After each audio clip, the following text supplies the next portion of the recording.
Assalamualaikum warahmatullahi wabarakatuh. Halo Sobat Kemis, kembali lagi bersama saya Yusri Haja Dwipa. Kali ini kita akan membahas tentang salah satu senyawa ionik yaitu kalium klorida, di mana senyawa ini merupakan senyawa yang mudah terurai dalam air menjadi ion K+ dan Cl-, menjadikannya elektrolit kuat. Namun, bagaimana jika larutan ini kita aliri listrik dengan menggunakan dua elektroda yaitu karbon dan besi? Hal ini akan membuktikan pengaruh perbedaan material terhadap reaksi. Video selengkapnya berikut ini. Alat dan bahan yang digunakan yaitu kalium klorida merupakan senyawa ionik yang mudah larut dalam air menghasilkan ion K+ dan Cl- yang bebas bergerak, sehingga dapat menghantarkan listrik dengan baik. Konfigurasi elektroda yang digunakan terdiri dari besi dan karbon. Hal ini merupakan kombinasi yang sangat menarik karena dapat memadukan satu elektroda aktif dan elektroda inert. Tujuannya adalah untuk melihat bagaimana perbedaan sifat elektroda mempengaruhi proses elektrolisis dan hasil produknya. Pada kali ini kita akan menggunakan elektroda besi di katoda dan elektroda karbon di anoda. Ketika arus listrik dialirkan melalui larutan kalium klorida, terjadi dua jenis reaksi elektrokimia. Pada katoda terjadi reaksi reduksi, yang mana menghasilkan gas hidrogen dan ion hidroksida yang menyebabkan suasana menjadi basah di sekitar katoda. Kemudian pada anoda terjadi reaksi oksidasi.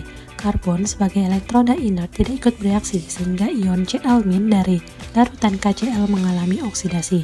Namun karena katoda menggunakan logam besi dan anoda adalah karbon, tidak terjadi korosi pada anoda.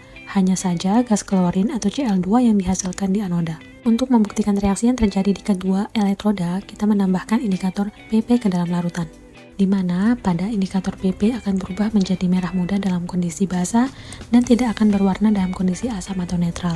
Selanjutnya yaitu hukum Faraday yang merupakan lanjutan dari sel elektrolisis. Hukum Faraday 1 menyatakan bahwa jumlah zat yang dihasilkan pada elektroda sebanding dengan jumlah arus listrik yang dialirkan dalam larutan.